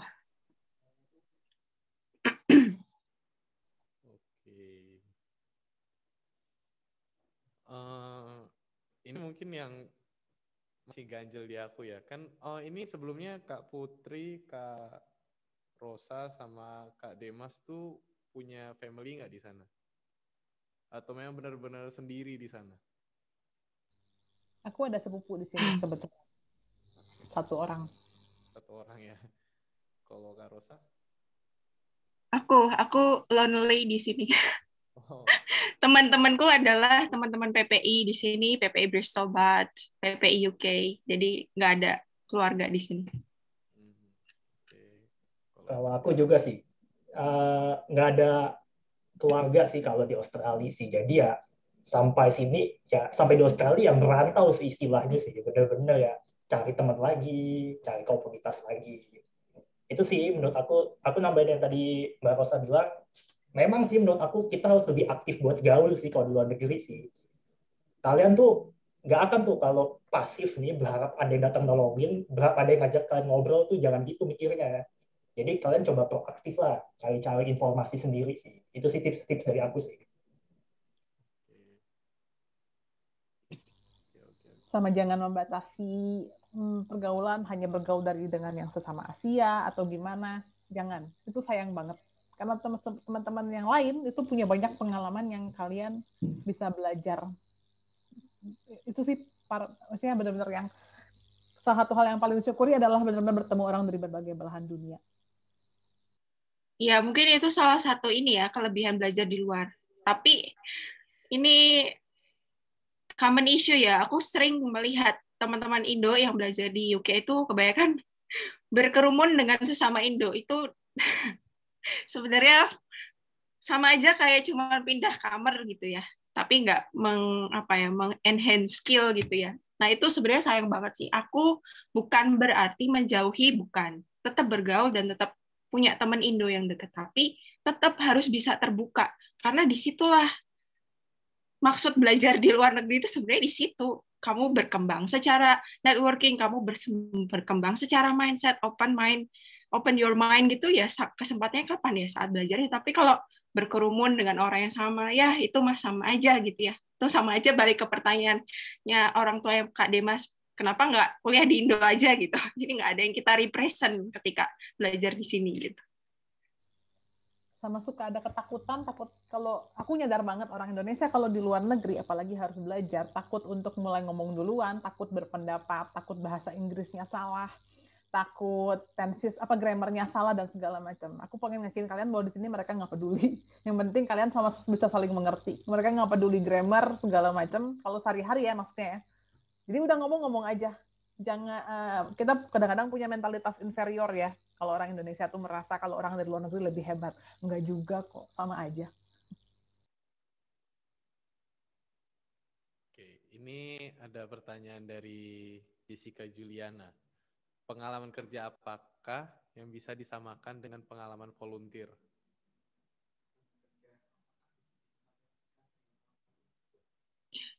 Ini aku jawab ya. Sangat bisa sih menurut aku secara pribadi ya. Pengalaman kerja apakah bisa disamakan dengan pengalaman volunteer?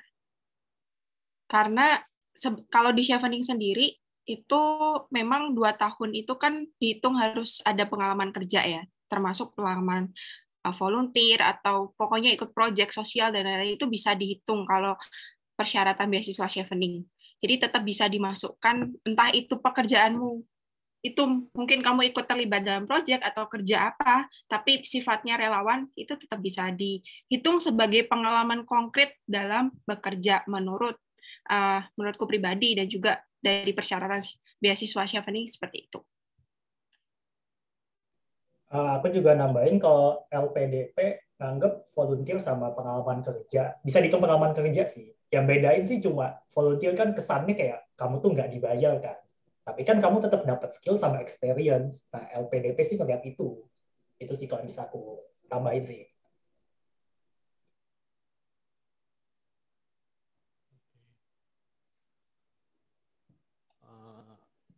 kita lihat pertanyaannya lagi ya. Ini ada dari Asfian.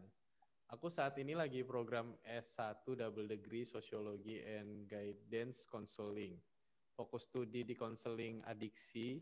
Di Indo belum ada program profesi untuk konseling adiksi itu sendiri. Makanya aku berpikir untuk keluar. Aku mau tanya, kira-kira bagaimana sih caranya mencari program dan universitas yang cocok? Terima kasih.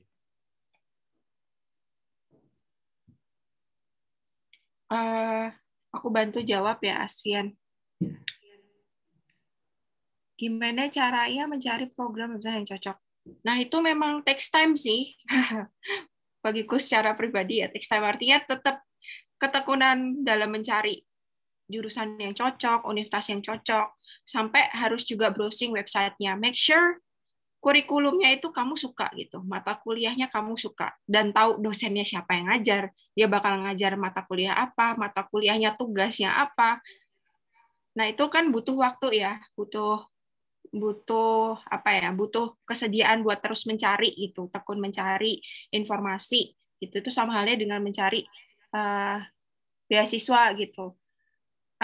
Caranya ya tadi, kalau caranya ya terus mencari program yang cocok sesuai kebutuhan kamu, dan balik lagi ke visi misi mau belajar itu sebenarnya tujuannya mau didapat apa. Banyak kok program konseling di sini, apalagi di UK itu sangat menekankan well-being dan mental health ya, di negara luar ya, mungkin di Belanda juga, di Aussie juga, jadi itu sangat penting gitu. Jadi banyak kalau program konseling seperti itu, tapi nanti balik lagi ke diri sendiri ketika browsing informasi itu, dicek juga kurikulumnya, mungkin bisa sekalian dosennya, mata kuliahnya, bahkan tugasnya itu berapa persen, esai yang dibuat berapa persen. Nah, bagusnya memang di sini lengkap banget website univnya gitu, sampai sedetail itu gitu. Jadi bersyukur kalau teman-teman bisa dapat sesuai yang cocok, tapi teman-teman nggak usah khawatir kalau teman-teman mau keluar negeri, sebetulnya universitas itu websitenya cukup detail ya. Jadi bisa langsung, kalau nggak ada di websitenya, bisa email ke program officer-nya atau ke dosennya langsung juga bisa. Gitu. Even belum daftar dan lain-lain, tapi tetap kita bisa menghubungi mereka gitu. Itu yang aku lakukan. Mungkin nambahin sedikit ya, karena aku tertarik banget sama jurusan yang diambil, kan, sosiologi dan konseling adiksi. Kamu tahu nggak, kalau kamu ambil konseling seperti ini, kamu bisa lanjut bukan cuma di sosiologi doang, bisa ambil ke masternya, bisa psikologi, bisa public health, bisa global health, bisa international health. Ada banyak. Jadi kalau di tren yang aku belajar dari tempat aku belajar sekarang adalah tren antara ilmu sosial dengan ilmu sains itu sangat berkaitan gitu. Jadi aku cuma penasaran, kalau memang kamu passion di jurusan yang ini, jangan khawatir karena ada banyak hal yang bisa kamu lakukan ke depan. Secara global ilmu itu saling berkaitan. Jadi sebelum kamu memutuskan keluar, pastiin dulu hati kamu ada di mana gitu. Jangan terlalu khawatir dengan gue bisa ngapain ke depan, karena percayalah di depan sana banyak banget kemungkinan yang bisa terjadi gitu. Oke, ini ada yang nanya nih, emang bener ya? Ini ada yang nanya nih buat, hai Kak, untuk beasiswa Chevening katanya lebih susah daripada LPDP ya. Ada isu-isu yang bisa dapat hanya jurusan yang sangat dibutuhkan. Bener nggak ya Kak? Jurusan-jurusan apa ya yang diprioritaskan? Wow, thank you banget nih. Siapa tadi yang tanya? Sorry, ini ketumpuk baik banget. Oh, ini Mins ya. Ya, itu isu yang sebenarnya cukup bisa dibilang benar. Tapi ini aku berhasil di second attempt ya, di percobaan yang kedua baru berhasil.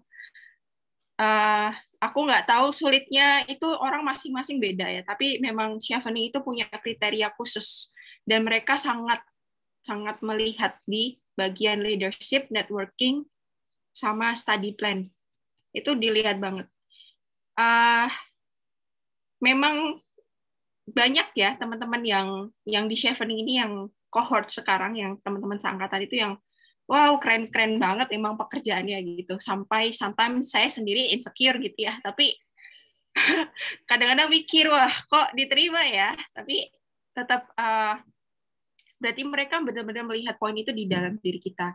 Jadi sebenarnya kalau lebih susah apa enggak itu tergantung masing-masing orang ya. Aku menemukan susah melamar setiap beasiswa, tapi kalau kita sudah punya niat sama memang value kita sesuai dengan pemberi beasiswa, menurutku pasti ada aja yang bisa jalan yang bisa kita dapat atau beasiswa yang bisa kita terima gitu. Yang penting niat itu sih, keyakinan itu, passion tadi yang sudah disebut Kak Putri. Pokoknya keyakinan buat benar-benar ingin belajar. Belajar tuh dalam tanda kutip bukan nerd gitu ya, belajar terus nerd terus jadi cupu gitu, enggak, tapi keinginan buat menggali dan mengeksplor itu sebenarnya yang lebih ditekankan ketika mencari beasiswa. Terus jurusan-jurusan apa ya yang diprioritaskan? Ini mereka tuh any major kok, any study, any university, pokoknya semua dibuka. Jadi mereka tidak membatasi sama sekali jurusan ya. Sampai saat ini yang aku tahu ya, mereka terbuka untuk semua jurusan. Memang mereka selalu menekankan untuk melihat antara jurusan-jurusan itu dengan kerjasama Indonesia dan UK. Kalau ada Indonesia dan UK, mereka harapannya kita relate ke situ gitu. Bukan jurusannya ya, jurusan bisa apa saja, tapi apa yang mau kita lakukan dan jurusan yang kita pilih bisa dasarnya dari partnership UK dan Indonesia kayak gitu. Nah itu banyak, kenapa bisa sampai ke pemikiran seperti itu? Teman-teman harus banyak eksplor gitu, harus banyak mencari informasi, sebaik-baiknya harus tekun di situ gitu.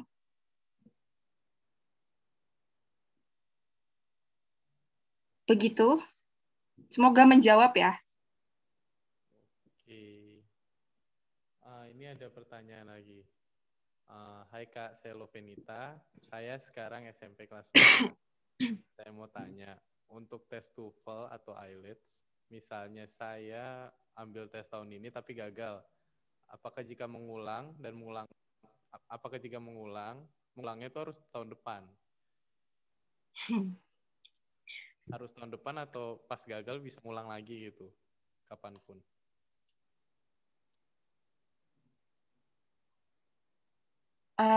Ini coba mungkin aku jawab pertanyaan ini ya. Mungkin relate dengan pengalamanku. Sebenarnya tidak harus ya Lovenita, Fiska. Kamu bisa daftar tesnya kapanpun, asal as long as you have money gitu ya buat tes gitu. Karena tes IELTS kan mahal ya. Sekali tes 3 juta. Kalau misalnya gagal terus nggak dilihat mungkin kekurangannya apa, atau kurang di mana, ya sayang uangnya gitu. Tapi bisa kalau misalnya kamu siap misalnya tes bulan Januari, terus belajar lagi nih 3 bulan, tes lagi, it's okay, nggak apa-apa. Tapi artinya ketika tes itu sudah betul-betul siap gitu. Mungkin Kak Putri sama Kak Demas bisa nambahin. IELTS itu ada masa berlakunya.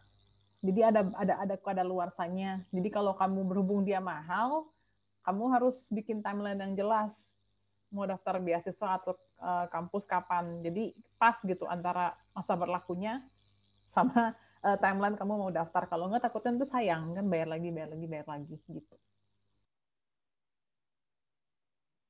Aku nambahin, setahu aku sih, kalau misalkan dapat hasilnya hari ini katakanlah, ya kamu bisa sih langsung booking kayak buat tes minggu depan gitu. Tapi benar yang dikatakan Mbak Putri sama Mbak Rosa tadi, sayang duitnya sih kalau kamu belum latihan yang cukup, langsung main hajar aja tes nih, takutnya malah buang-buang duit karena mungkin hasilnya gak jauh-jauh beda. Itu sih. Jadi jawabannya kalau emang pengen langsung pulang bisa saja. Kalau memang waktu buat daftar udah mepet banget nih, ya udah nggak apa-apa, hajar aja lah saran aku. Tapi kalau memang masih ada waktu buat belajar, saran aku mending kamu siapin dulu nih sampai sesuai dengan timeline kamu sih. Sayang soal uangnya sih, kayak sekali tes tuh, aku lupa deh, 3 jutaan deh kalau nggak salah sekarang. Itu kan, wah banyak juga tuh. Kalau 3 juta sih, itu sih kalau dari aku sih.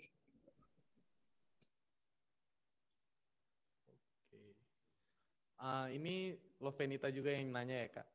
Kalau di luar negeri, lingkungan kuliahnya tuh apakah ada bully-bulian? Ada apa enggak? Terima kasih.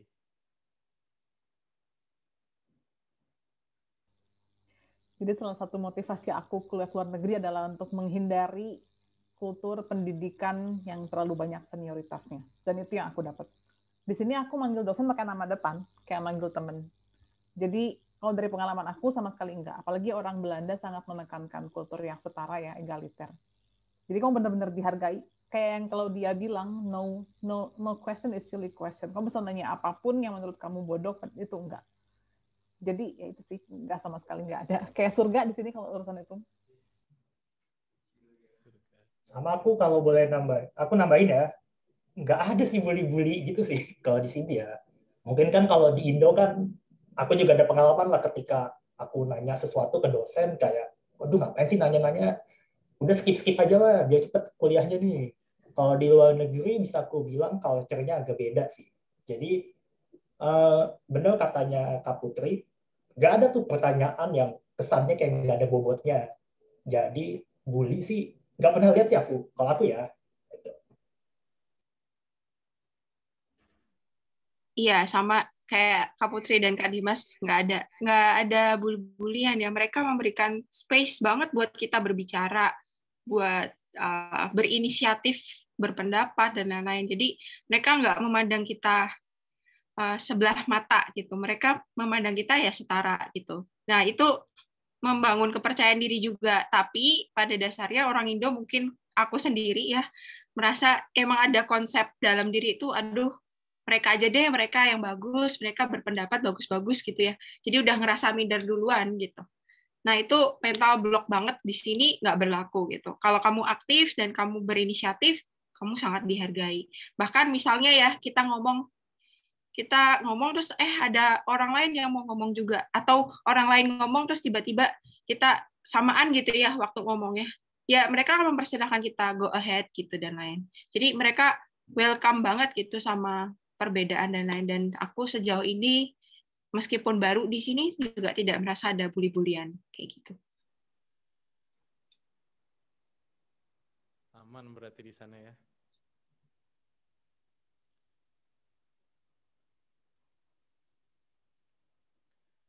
Ini ada pertanyaan dari Eka.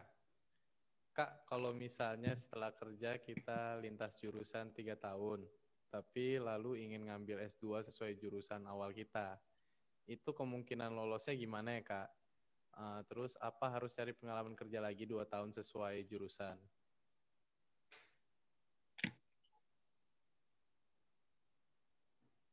Ini mungkin buat aku kali pertanyaannya kayaknya ya.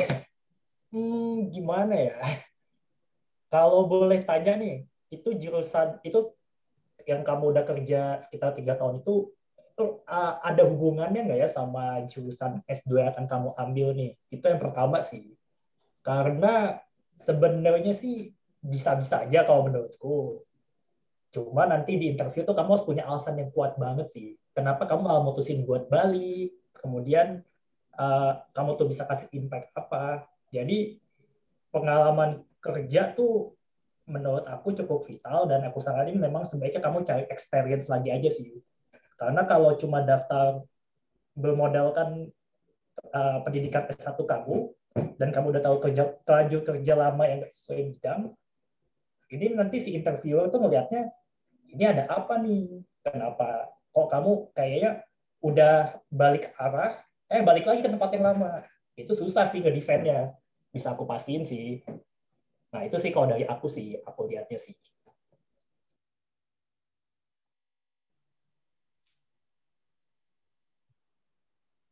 Oke, kita lanjut dari Mins. Kak, mau tanya lagi. Abis S2, kakak-kakak di sini lebih gampang nyari kerja nggak sih abis balik ke Indo? Maksudnya tuh pas S2 di luar tuh lebih gampang nggak nyari kerja di Indo?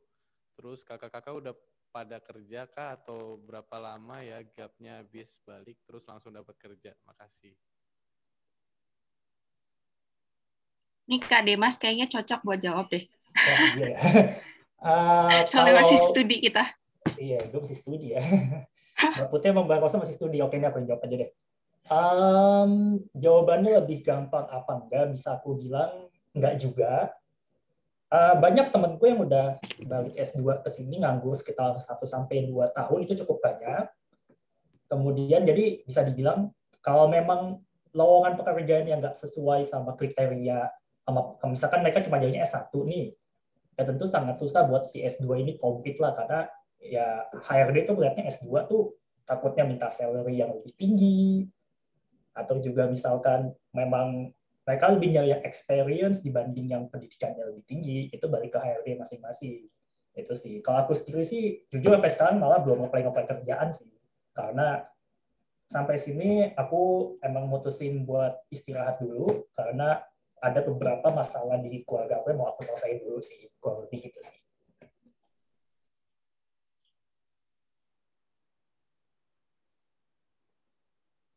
Oke.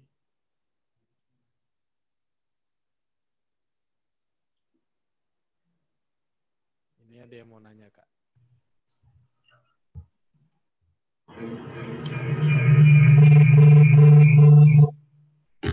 Sore Romo, Mas Anton dan semuanya. Saya ingin bertanya terkait beberapa hal. Pertanyaan pertama saya itu mengenai bagaimana pengalaman kakak-kakak semua dalam pembelajaran di masa pandemi. Karena mungkin kan target kakak-kakak mungkin ketika ingin belajar di luar negeri mungkin kan nggak mengira kalau bakal ada pandemi seperti ini, atau mungkin bisa sharing terkait bagaimana proses pengalaman pembelajaran di masa pandemi.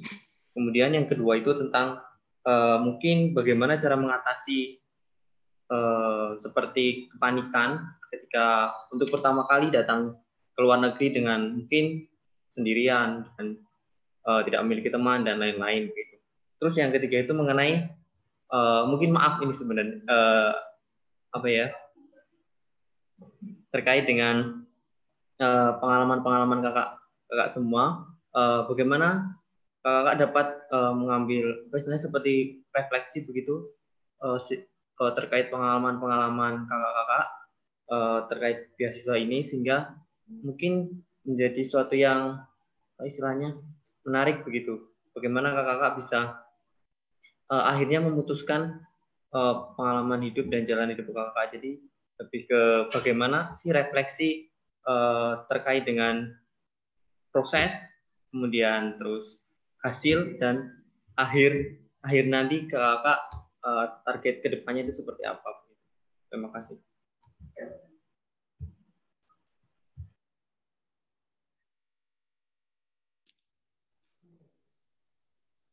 Oke. Mungkin bisa dijawab sama Kak Rosa, Kak Putri. Kak Rosa dulu ya. Oke. Harusnya unmute dulu ya aku ya. Biar nggak ditunjuk duluan. Oke deh. Memang ini suatu tantangan sih buat aku secara personal ya, karena belajar di masa pandemi itu tantangannya besar, apalagi ini merantau belajarnya. Di sini sistemnya blended learning, setengah online, setengah ketemu face to face. Tapi kalau lagi lockdown kayak kemarin, ya kita full online. Nah, pengennya sih waktu berangkat atau sebelum pandemi mulai atau pas daftar beasiswa tuh pengennya ketemu banyak teman-teman baru dari berbagai negara, bahkan orang lokal sini. Memang ya nggak bisa kecewa juga karena kondisi mengubah semuanya. Tapi di sini aku belajar bahwa ya self-studied itu penting, proaktif itu penting, self-resilience itu penting banget. Apalagi masalah kita kan sehari-hari ya mungkin kalau kita fokusnya sekarang lagi belajar ya aku sama Kak Putri.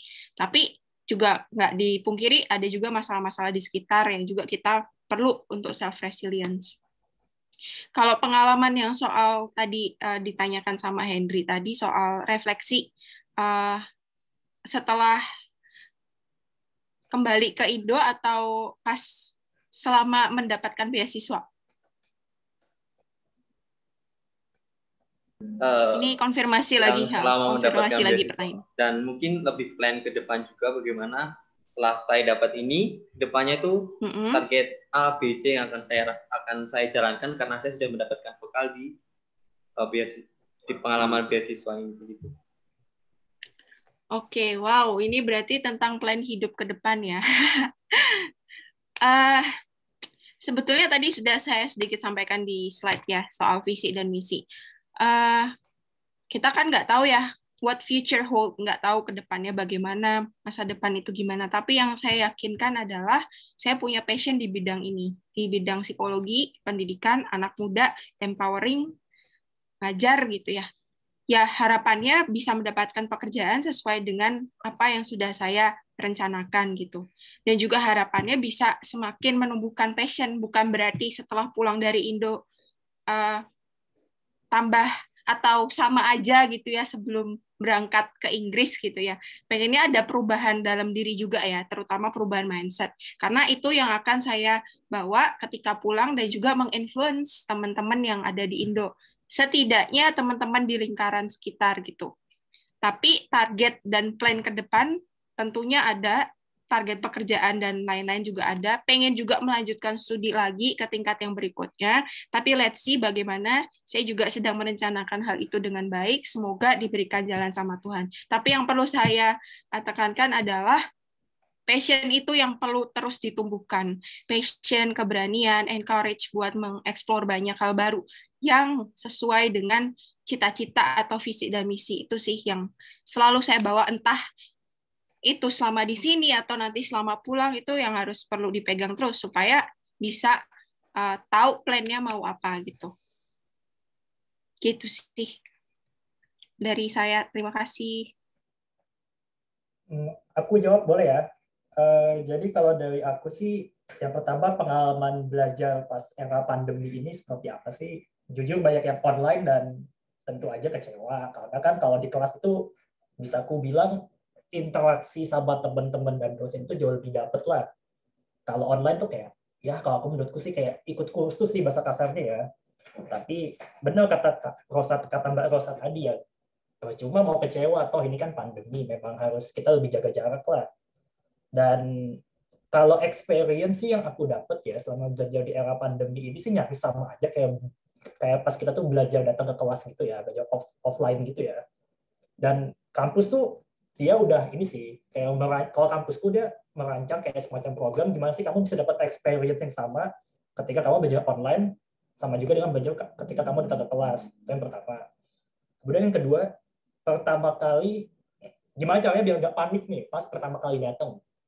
Kalau saran aku, kamu itu kan panik karena kekurangan informasi, kamu nggak tahu nih medan yang akan kamu hadapi ini seperti apa. Kalau saranku sih, kalau memang tidak ada orang Indonesia di sana, kamu coba lebih aktif kontak-kontakan sama pihak kampus. Biasa mereka tuh punya semacam kayak international representatif yang bisa mengarahkan kamu untuk adaptasi di negara tujuan kamu. Itu yang saranku sih. Kemudian yang ketiga, refleksi. Kurang lebih kayak setelah dapat beasiswa, yang aku lakuin itu pertama aku tuh nyusun kayak tujuan hidup aku selama beberapa tahun ke depan tuh mau ngapain. Itu juga diminta sama LPDP sih pas kamu nulis rencana studi, sama juga pas kamu nulis essay, kontribusi kamu bisa di Indonesia bisa ngapain aja. Dan apabila nanti memang kenyataannya beda, ya nggak apa-apa. Saran aku sih gimana jawabnya jadi agak spiritual sih. Kalau aku sih biasa doa dulu sih. Kayak yaudah nih Tuhan gimana nih kalau beda nih memang jalannya itu ya. Saran aku sih ya keep fighting sih kalau dari aku kuncinya sih. Sekalipun apa yang kamu impikan dengan realita ini masih banyak bedanya lah. Itu sih. Kalau lebih dari aku itu sih bisa aku sampaikan sih.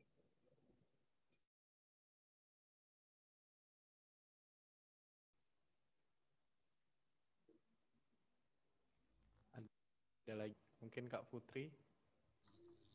Kalau pengalaman dengan masa pandemi sama sih dengan Rosa, dengan Demas. Mungkin Rosa relate juga ya, karena di UK juga lagi lockdown dan sebagainya. Di Eropa lagi COVID-nya belum terkendali. Aku juga blended learning, tapi Belanda lagi lockdown, udah 2 bulan, jadi sekarang full online. Memang pada akhirnya kalau udah kalian kayak gini ya nggak punya pilihan lain ya, memang harus ikut seperti apa yang didesain gitu. Aku sempat ngerasain belajar di kelas beberapa kali blended, tapi sekarang akhirnya full online. Dan terus terang kampus aku juga struggle untuk, karena ini juga pertama kali mereka provide pendidikan secara online, jadi mereka juga belajar gitu, ada trial and error juga dari mereka. Dosen-dosennya mereka juga ya ada yang bingung dan sebagainya. Tapi yang menarik adalah di sini tuh dosen kalau mereka bingung, mereka kasih tahu kita kalau mereka bingung. Jadi nggak pura-pura pura-pura bisa semua gitu. Malah itu buat aku jadi menarik karena kita nggak merasa sendirian. Oh, ya mereka aja bingung gitu kan. Tapi percayalah bahwa ketika dijalani, selama kamu menjalaninya sungguh-sungguh, pada akhirnya akan bisa adaptasi kok. Kayak gitu. Terus untuk mungkin satu yang pengen aku tekankan banget dari proses untuk sebelum dapat beasiswa, jangan buru-buru sih. Kalau kata aku benar-benar jangan in a rush. Jangan buru-buru karena ada banyak hal yang bisa kamu dapat kalau kamu step by step gitu ngalaminnya. Gitu. Oke, menarik ya. Mungkin kesimpulan yang aku tarik itu kalau mau ke luar negeri, itu kan pasti kita sendiri kan ya, kita nggak bisa bergantung sama orang terus atau gimana. Mungkin itu satu yang harus ditekanin tuh keyakinan. Satu harus ada, terus harus ada visi misi yang jelas. Jadi kita di sana tuh nggak cuman luntang-luntung, nggak jelas, cuman ya kita keluar negeri, effortnya besar, harus jadilah istilahnya gitu kan. Kayak tadi kata Mas Dimas, gigih, terus ketahanan mental. Itu penting sih menurutku ya. Lalu passion ya, kalau ngomongin passion itu, ini yang masih banyak jadi kekurangan para mahasiswa tuh mungkin masih beberapa orang yang belum menemuin passionnya masing-masing. Ya mungkin dengan adanya acara ini kita harus sudah bisa ngeraba sendiri passion kita di mana, terus kita harus bisa yakin kita ada visi misi kemana. Mungkin sekian. Ada tambahan? Romo? Mungkin aku mau nambahin dulu ya, dikit. Oke, boleh. Ini sharing sedikit aja sih, soal passion itu memang tidak bisa langsung ketemu ya. Kling gitu langsung, kayak habis dapat mimpi gitu, dapat passion yang jelas gitu. Itu betul tadi aku mengkombinasikan antara pendapatku secara personal soal passion dengan apa yang Kak Putri bilang. Itu nggak bisa langsung ketemu. Aku mau studi apa gitu. Sekarang nggak. Karena butuh waktu dan proses ya. Pelan-pelan. Bisa jadi passionnya sekarang yang dimiliki akan berubah nanti. Tapi itu semua bakal ketemu dengan kita terus tekun, gigih tadi, setia sama yang kita mau gitu. Follow your gut itu sih menurut aku, karena kita akan satu persatu ketemu. Nah, kembali waktu S1 di Sata Dharma, belum tahu aku passionnya apa. Cuman ya senang berkegiatan, senang beraktivitas, senang ketemu orang, senang bergaul sama anak-anak, orang muda, dan lain-lain. Jadi lama-lama ketemu, waktu S1 belum tahu tuh passionnya apa. Kalau ada webinar kayak gini, wah senang banget, udah ketemu udah langsung ya. Kalau kita harus punya passion gitu ya. Maksudnya dulu nggak ada akses kayak begini gitu. Jadi bersyukur banget kalau teman-teman mendapatkan informasi seperti ini, digali terus, direfleksikan terus, sama terus mengikuti sebenarnya aku ini mau apa. Sama seperti tadi Kak Demas juga bilang, soal kita juga perlu membawa visi misi itu juga sama seperti yang Tuhan mau kehendaki itu kemana gitu. Itu penting banget sih buat disadari sejak sekarang gitu. Thank you. Aku juga mau nambahin yang masalah passion ini ya. Jujur ya, aku kan ngambil S1 teknik mesin nih. Dan itu tuh, jujur sih, ternyata setelah aku coba, wah, aku nggak passion lah, bisa dibilang. Kayak, kalau insinyur kan, kalau engineer ya, itu kan kayak kerjanya mostly kan biasa kayak di lapangan, di pabrik, kayak agak nukang lah ya, bahasa kasarnya ya. Dan setelah aku coba tuh, wah, ini aku sama sekali nggak cocok. Nih, aku lebih cocok kayak misalkan ngitung-ngitung finance, gitu-gitu. Dan aku sadarin itu sih. Jadi kalau menurut aku, kalau kalian sekarang, misalkan ada teman-teman yang lagi S1 dan merasa salah jurusan, atau gimana, saran aku nggak masalah banget. Kalian tuh kayak semacam punya, inilah turning point-nya tuh di S2 ini sih. Jadi kalau dari aku, yang bisa kalian lakuin itu adalah, kalian coba dulu deh semaksimal kalian buat dapetin passion yang kalian mau nih. Dan kalaupun nanti misalkan tetap passion kalian nih mungkin kok aku udah jalanin passionku tapi kok nggak ada duitnya, ya kalau itu sih itu balik ke kalian masing-masing sih. Jujur sih kalau aku sekarang sih ngambil S2 ini kan aku ingin memenuhi passionku sih, buat kayak misalkan ke depannya sih aku mau kerja lebih ke di bidang yang konsultasi gitu sih, aku nggak mau kerja jadi engineer lagi sih. Jadi ya balik lagi, kalian cari dulu apa yang kalian mau, dan juga ya cobalah kalian melakukan yang kalian seneng ya. Mungkin saranku nggak cocok buat beberapa orang, tapi ya nggak masalah sih. Kalau aku sih itu sih yang aku lakuin. Thank you.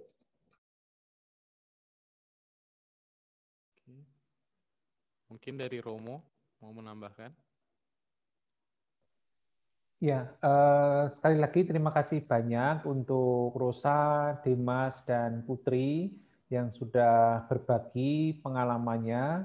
Memang selain berbagi pengalaman hal-hal teknis, tadi seperti yang cukup banyak diangkat, diulang, program Boundaries kita maksudkan untuk membuka wawasan teman-teman mahasiswa.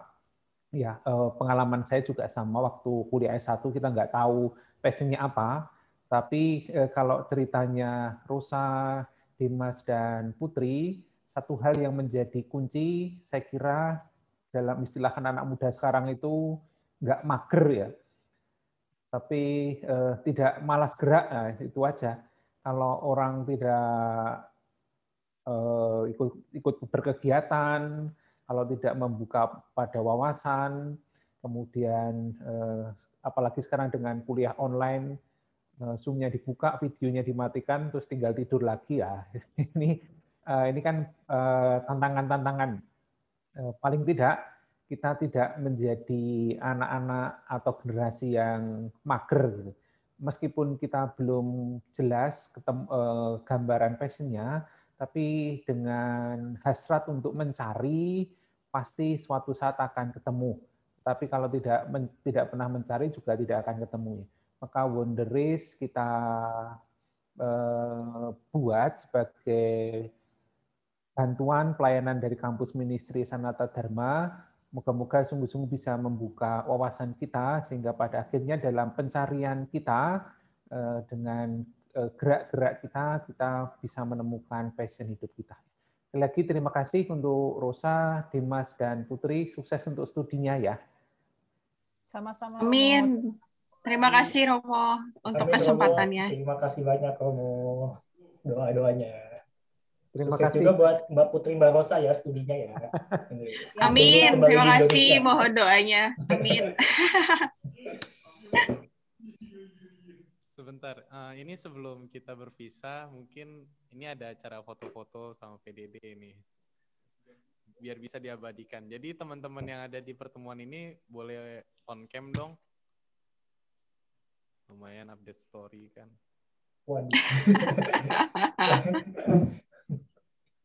Boleh, boleh. Mantap.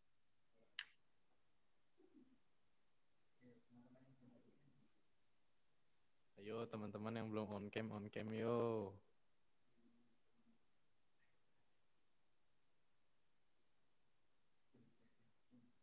Ada yang belum nih.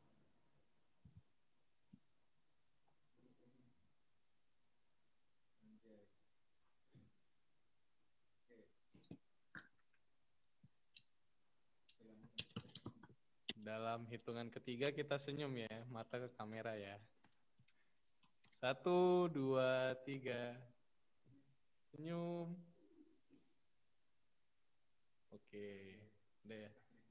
Sekali lagi. Oke. 1, 2, 3. Senyum. Oke. Udah. Oke.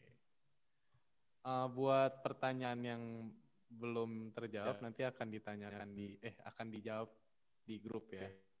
Jawabannya menyusul. Oke, kita tutup pertemuan kali ini. Terima kasih. Salam sejahtera. Oh ya, sebelumnya kita doa penutup dulu ya. Ada yang mau mimpin doa nggak?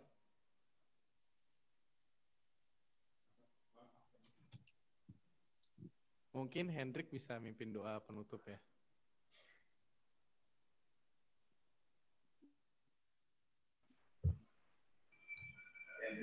Baik. Mari semuanya sebelum mengakhiri kegiatan kita pada malam hari ini, mari kita berdoa.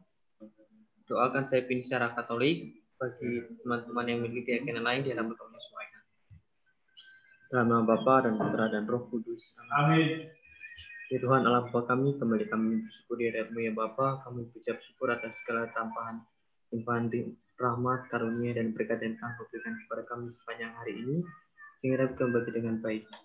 Bapa, kini kami telah selesai melaksanakan kegiatan kami akan lanjut melaksanakan kegiatan kami yang lain. Dampingilah kami, semoga semuanya dapat berjalan dengan baik. Semua ini kami sampaikan kepadamu dengan pengantaran Kristus Tuhan kami. Amin. Dalam nama Bapa dan Putra dan Roh Kudus.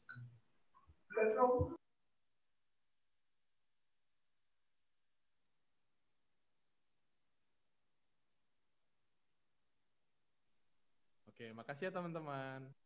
Silakan melanjutkan kegiatan kalian masing-masing. Dadah. Thank you semua. Terima kasih, Kak. Thank you semuanya ya. Makasih banyak Kak. Terima kasih banyak, Kak. Makasih Kak Putri. Aku izin live ya.